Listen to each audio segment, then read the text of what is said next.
Hello, welcome back to Teen Story Share. This week we are continuing Island of the Blue Dolphins by Scott Odell, and we'll be reading chapters 5 and 6.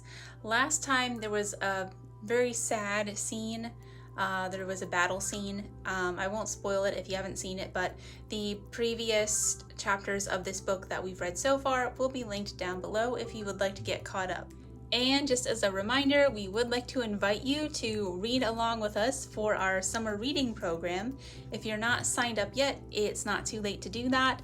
And if you're listening in the local Waynesboro, Pennsylvania area, we do have some great prizes that our patrons can be eligible to possibly win.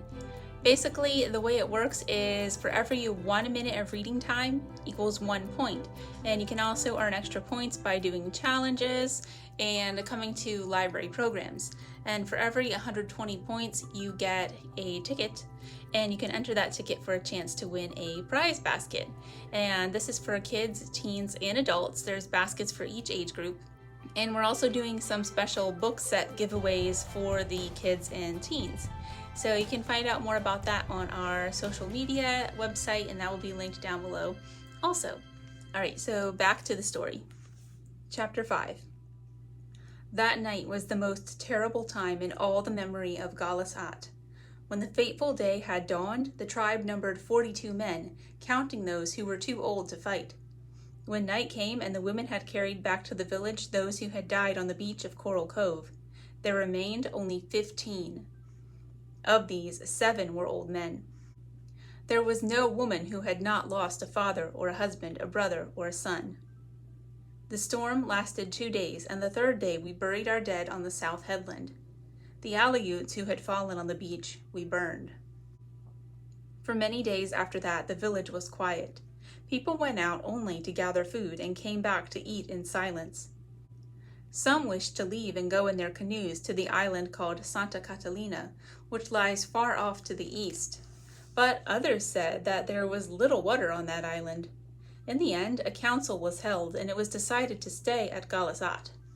The council also chose a new chief to take my father's place. His name was Kimki. He was very old, but he had been a good man in his youth and a good hunter. The night he was chosen to be chief, he called everyone together, saying, "Most of those who snared fowl and found fish in the deep water and built canoes are gone.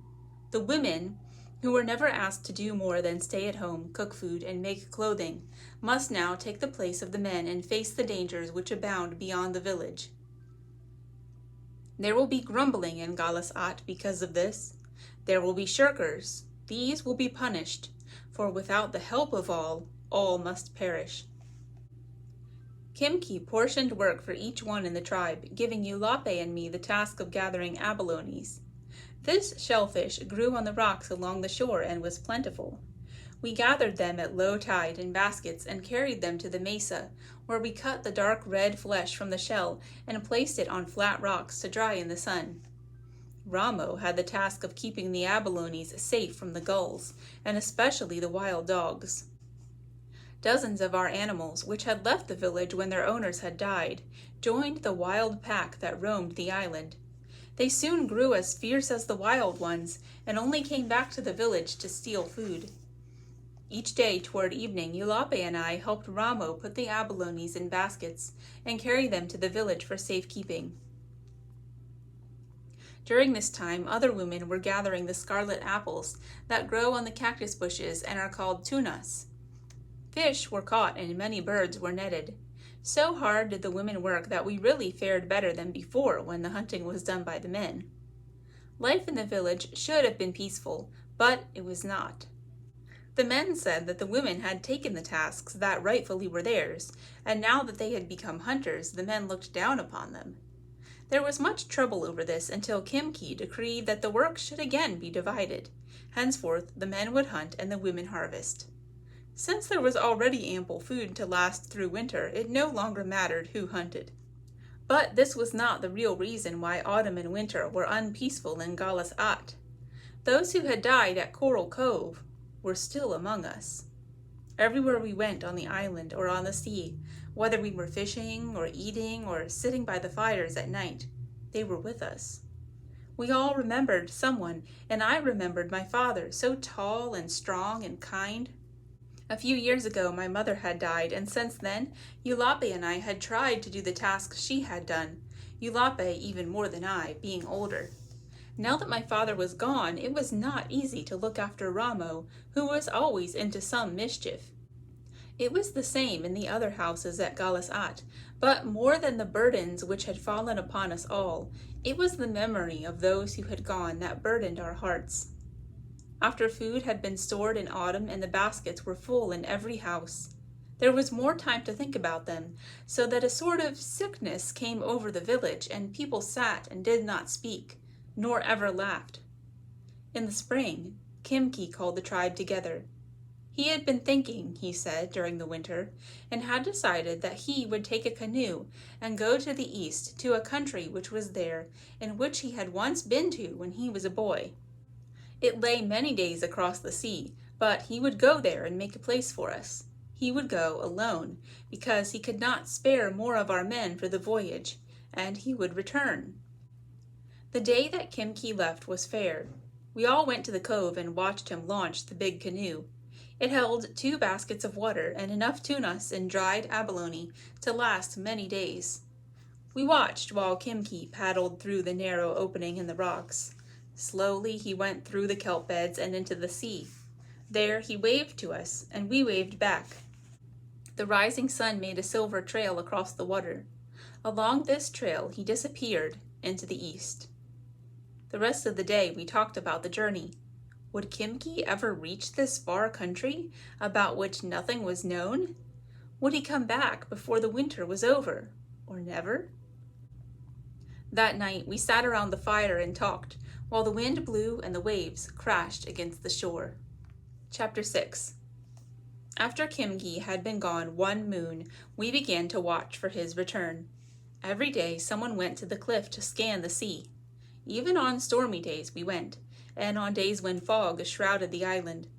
During the day there was always a watcher on the cliff, and each night as we sat around our fires, we wondered if the next sun would bring him home.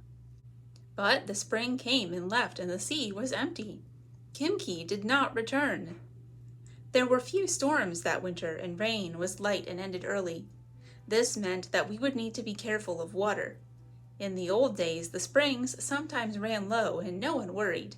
But now everything seemed to cause alarm. Many were afraid that we would die of thirst.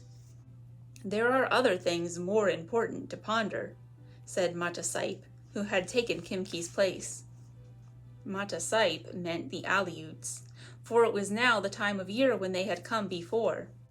Watchers on the cliff began to look for the red sails, and a meeting was held to plan what to do if the Aleuts came.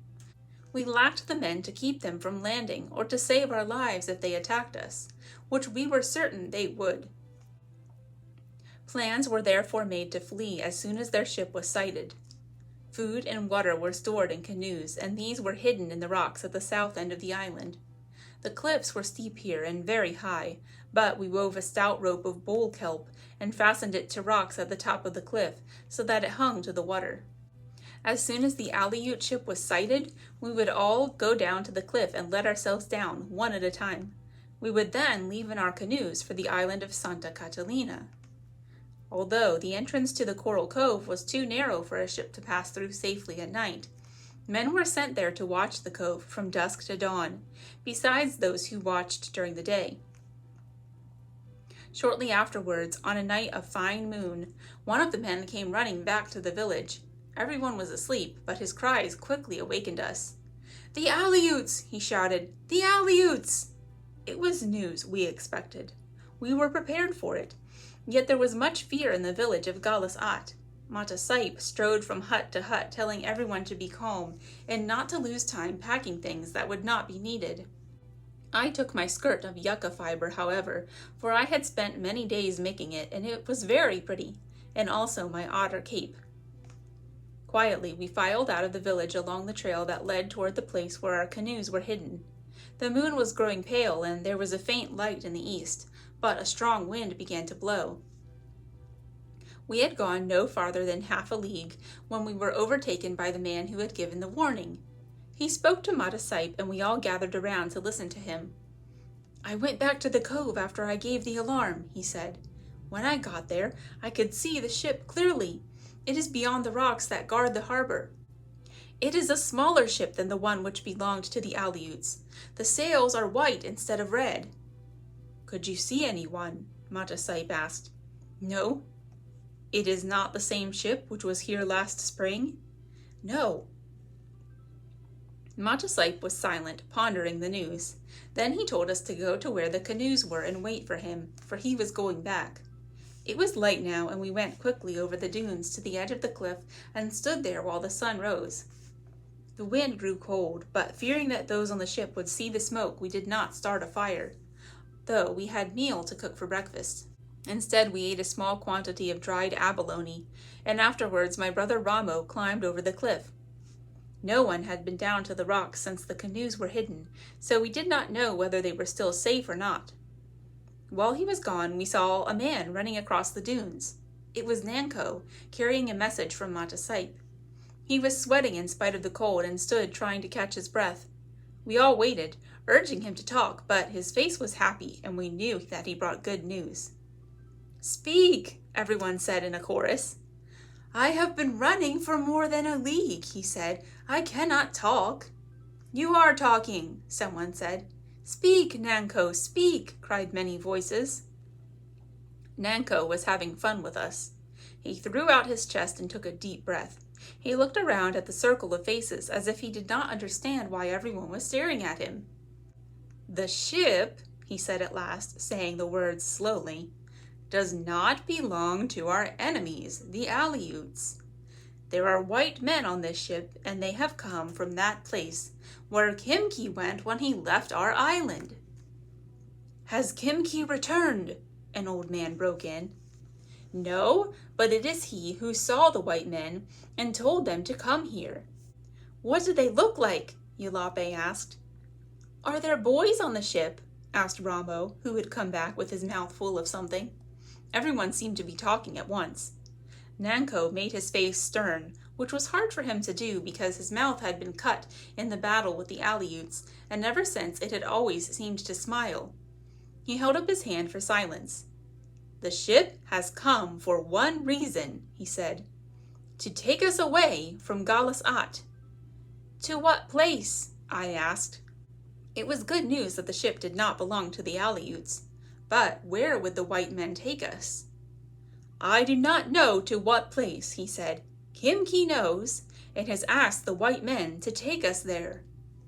Saying no more, Nanko turned back and we followed him. We were fearful of where we were going, yet we were happy too.